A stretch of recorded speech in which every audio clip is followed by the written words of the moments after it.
What's up? I'm here in Cabrini Park with my boy Ernest. Yo. About to get a crazy workout. This is my city, my playground. Let's get it.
core and then posterior core at the same time. Well, one exercise for anterior, one exercise for posterior.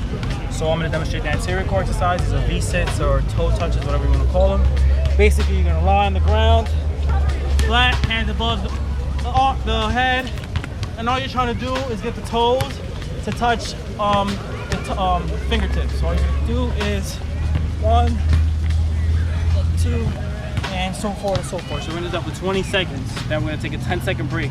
In the 10-second break, we're going to transition into laying face down. So we're just going to do Superman hold here. So what you're trying to do is maintain, Jesus Christ, so maintain from the nipples to the hips on the ground, and you're going to raise from the hips to the toes off the ground and from the nipples to the fingertips off the ground. So it's like an inverted banana, and that's going to strengthen your lower core, glutes, and hamstrings. So we're hitting the posterior core and anterior core all in one workout. Let's get it.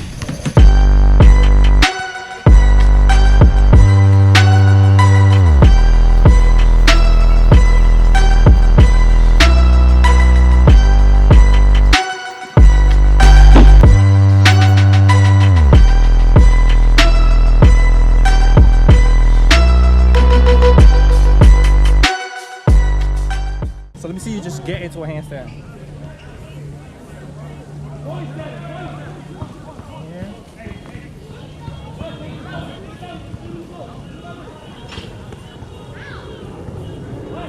Whoa, that's not bad.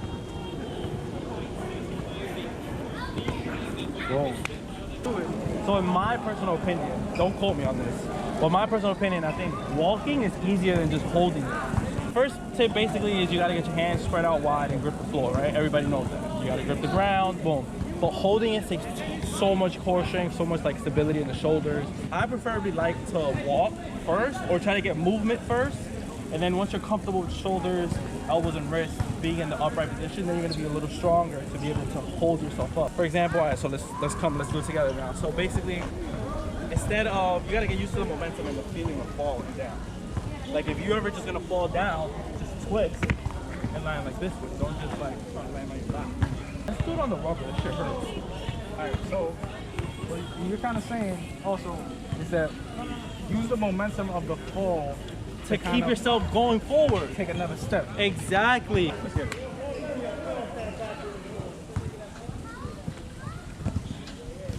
Hold on, I think I can do this. Hold on. Just don't worry about it. Just keep going with the momentum. Just throw your legs up.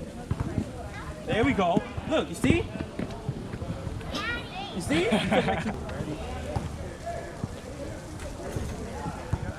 Boom, there we go. Oh, okay. Ah, that's in your arm strength, your upper body. Boom, there you go. There you go. Woo. So when you're in the handstand position, you don't want to be here. You want your elbows to be fully extended. Right? Because that's going to give you the straight body alignment that you want. So the way to perfect that is on the wall. So if you come to the wall, this is how I tell everyone that wants to do a handstand to start. This is where you develop that trusting factor of just throwing your legs up.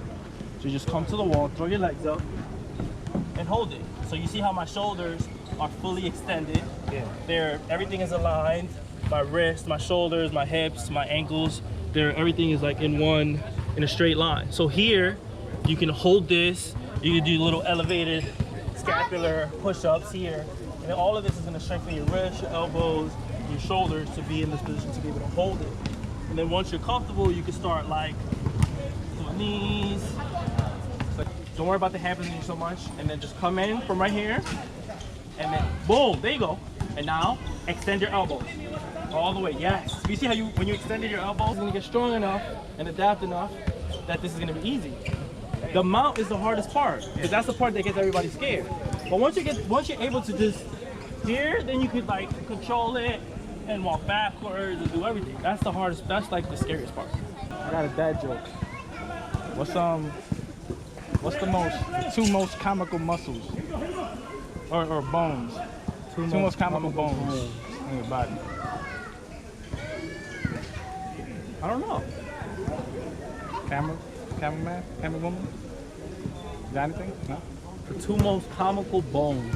Comical bones. Oh, if you're gonna say the humorous, I'm out of here. Yeah. If you're gonna say the humorous, The humorous and the funny bone. I'm out. I'm out. Come on. What's the best advice I would give to someone trying to develop their fitness? Yeah. Honestly, just be consistent. And it sounds boring and vague and like generic or whatever, but honestly, just be consistent is the most important part. And it's not like you don't have to be better every day, because you could improve just by doing something that day. Like I could go for a run yesterday, and go for a run today, and my run today is slower than my run yesterday. But the fact that I ran today means that I'm being consistent in my training. Like, it's just consistency. You can't just go from not fit to fit. It takes time. Just consistency. It's a slow process. Don't worry about people doing crazy stuff. Don't worry about people getting results faster. Like, just worry about yourself. Be better than what you were yesterday or the day before, and you're gonna get there. The question before, like this kind of question before, I would tell people to start off, get those first 2 weeks in, and like be about your word. Like you said, you're gonna do 3 days a week. Do those 3 days for 2 weeks, and 2 to 3 weeks, and then you'll start developing a habit. Like, Your body will ask for it. Yeah, this feels weird that I didn't get my workout in. It's just consistency and discipline, bro, honestly. Which is like anything in life. You go to work, you gotta be disciplined to go to work, consistent to go to work. If you're learning how to do any skill, you gotta be consistent. You can't just, if you're trying to, I don't know, learn about robots, you can't learn about robots on Mondays only. It's gonna take you 10 years. You gotta do it all the time. Be consistent. The thing is that with like Instagram, social media, and all that, people see results fast. People see like everyone's in shape. People see like everyone's best poses. So there's like, why don't I look like that already? Why don't I look like that already? When it's just, bro, just worry about your own progress. Worry about your own progress. Feel better than what you were feeling yesterday, and it'll all work out. I feel like there should never be an end goal with fitness. You should never be like, oh, I want to get here and then that's it, I'm done. Like, that's why I don't like when people have a specific weight loss goal. Like, oh, I want to get to 170 pounds. I want to get to 160. Bro, it's just, and then what? What are you going to do then? Like, yes, that's a good goal, but I feel like it should just be, I want to feel as fit as I can. Because you could feel good at 160, you can feel good at 180. You can feel good at whatever it is. Just feel good. You could shoot for a weight goal, but then when you hit the weight goal, like don't just, all right, I'm gonna shoot for this weight goal and then that's it. Like shoot for the weight goal and then maintain a lifestyle of fitness. Like that should be like the goal. About to be walking on my hands into all my intros. Yeah, boy. Yeah, that's it, man. It was fun. Yo, good looking out. It was a pleasure being here. It was fun. A lot of working out today. My city, my playground, right? Yeah, but follow my boy Ernest on Instagram. ETGM. Subscribe to my YouTube, Live Limitless Fitness. Check out the other episode, Riverside Park episode.